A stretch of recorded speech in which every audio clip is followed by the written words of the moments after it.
Amen. Nous allons ouvrir la Bible dans Apocalypse 2.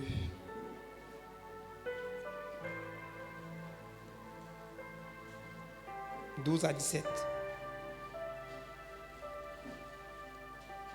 Apocalypse, c'est la fin de la Bible. Est-ce qu'il y a des gens ici qui connaissent pas où se trouve Apocalypse? 12 à 17. Là, il est décrit.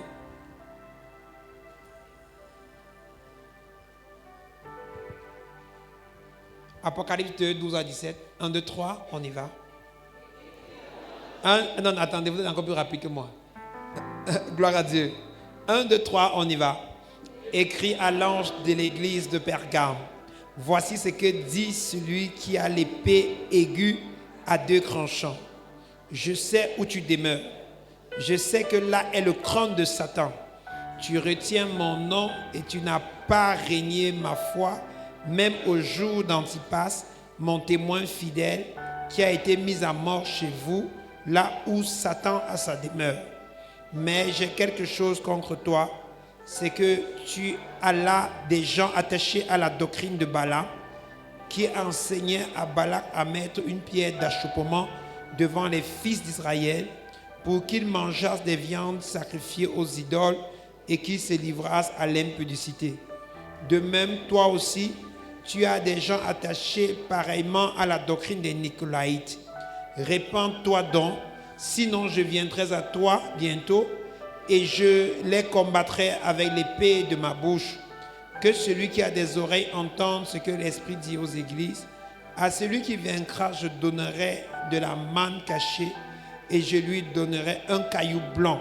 Et sur ce caillou est écrit un nom nouveau que personne ne connaît, si ce n'est celui qui le reçoit. Amen. Quelqu'un dit, mon nom est écrit. Oh. Alléluia. Sur ce caillou précieux blanc. Amen. Assois-toi, bien-aimé. Gloire à Jésus-Christ. Que quelqu'un dise, j'aime la parole de Dieu. Alors, bien-aimé, aujourd'hui, c'est un jour spécial. Nous voulons déjà bénir le Seigneur pour tout ce qu'il a fait pour nous depuis la semaine. Nous avons eu de très nombreux témoignages en semaine. Et nous bénissons le Seigneur pour tout ce qu'il a fait dans les vies. Gloire à Dieu. Ok. Après la Sainte Seine, je vois qu'il y a des absents aujourd'hui. Ah, les réunions familiales ont commencé. Oui, c'est vrai, il y a beaucoup. Oui, on a beaucoup de... Une grande vague qui est... Gloire à Dieu. Oui, c'est vrai. C'est vrai. Alléluia. Il ne faut pas manquer les réunions familiales, les parties. Alléluia. Partez. Quand ils disent qu'on cotise pour aller, pour faire l'étude des clans, vous dites que vous ne cotisez pas. Vous êtes venus leur parler de l'amour de Jésus. Et quand Dieu vous bénit, même achetez même 2 cartons de Bible. On vend les Bibles à 24 600 ou 28 000. Vous partez, après vous écrivez, vous bénissez chacun, vous leur offrez leur Bible. Donc voilà votre cadeau que des hommes. Alléluia. Quand ils veulent partir, vous leur dites que vous que vous partez, j'ai fait ma part de sacré. Pour vous, là, chaque fois vous allez voyager pour venir ici faire. Et vous, dans ma part que je vais donner partout, vous allez aller avec la Bible ici en France, au Canada, en Inde, partout, en Éthiopie. Partout, vous allez lire la parole de Dieu et elle va agir dans votre vie. Alléluia. C'est pourquoi un parent sage, il laisse le vrai état à ses enfants. Il laisse quoi? La Bible. Il laisse les arbres. S'il est aux États-Unis, il faut qu'il voyage pour venir résoudre le problème là. Et si en route quelque chose se passe, il est à Douala, il faut qu'il voyage ici.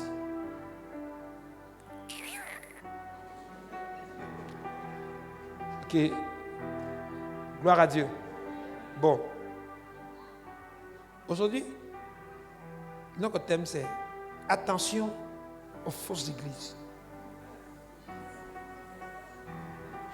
Attention aux fausses églises. Il y a les fausses églises. Il y a des gens qui tournent les yeux. Il y a des prédications comme ça. Oui. Même si tu tournes les yeux, ça ne fait rien. Dis à ton voisin, tourne tes yeux, ça ne fait rien. Mais attention aux fausses églises. Gloire à Dieu. Est-ce que vous savez qu'il y a les fausses églises, frères et sœurs? Nous sommes dans Apocalypse 2. Apocalypse 2 ici. On nous parle d'une église. L'église de Pergame. Et Jésus, c'est Jésus qui est en train de parler, c'est Jésus. qui parle. C'est Jésus qui parle ici. Jésus lui-même. Ce n'est pas un ange. C'est Jésus lui-même qui parle. Apocalypse 2. Il dit, écris à l'ange de l'église de Pergame. Voici ce que celui qui a quoi? L'épée comment? Aiguë. Alléluia. À deux. Donc le bout est pointu et c'est à deux tranchants. Donc, pour dire que je parle ici avec colère. Parce que je vais frapper. Il continue, verset 13. Il dit, je sais que où tu demeures, je sais que là est le clone de Satan. C'est à l'ange de l'église de Pergame. Et Jésus dit à l'ange, ange, l'église où tu es là, c'est le clone de qui? Ça veut dire qu'il y a des églises où quand vous entrez à l'église, le clone de Satan se trouve dans l'église là. Et c'est l'église, oh. C'est l'église. Mais là-bas se trouve le crâne de qui? Le crâne de Satan. C'est pas moi qui dis. Lis la Bible. Là où tu te trouves, c'est le crâne de Satan lui-même. C'est même pas son représentant, c'est pas les démons. L'église ici, à ce niveau-ci, c'est Satan en personne qui est dans l'église. Et il continue, attendez, verset 13, il dit, dernière partie, il dit, tu retiens mon nom et tu n'as pas régné la foi. Donc, il dit, c'est ce que j'apprécie, n'est-ce pas? Même au jour d'Antipas, mon témoin fidèle qui fut mis à mort chez vous. Là où Satan a quoi? Sa demeure. C'est pour dire que, il dit que l'église là, Satan habite dans cette église là.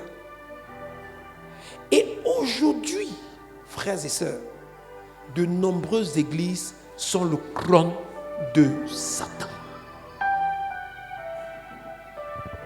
Je vais vous expliquer pourquoi.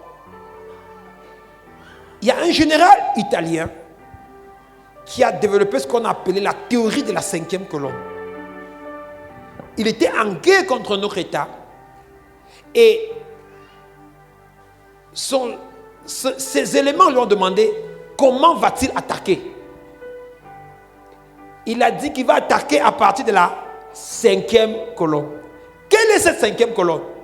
En fait, ce général avait 4 colonnes, 4 équipes. Alléluia. Et ses suppléants sont venus lui dire, comment allons-nous attaquer? Nous avons 4 bataillons sur le terrain. Comment allons-nous positionner chaque bataillon? Le général leur dit, non, patientez. C'est le 5e bataillon qui va commencer la bataille. Et l'armée dit, mais nous avons 4 bataillons. Comment tu parles du 5e bataillon? Alléluia. Et le général sourit. Et dès que la guerre déclenche, alléluia, à partir de l'intérieur, le pays adverse a été comment? Déstabilisé. Pourquoi? Parce que le général avait introduit au fur et à mesure les espions dans l'armée adverse. Et l'armée adverse se préparait pour la guerre avec ses gars et ses généraux. Et il était sûr qu'il maîtrisait, alléluia, qu'il devait vaincre l'ennemi. Et pourtant dans le camp de l'armée adverse, il y avait les ennemis. Alléluia.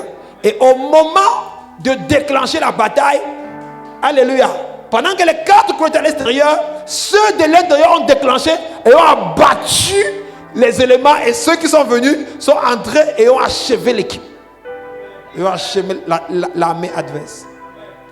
C'est pour ça que c'est cette théorie qui est restée célèbre. On appelle la théorie de la 5e colonne.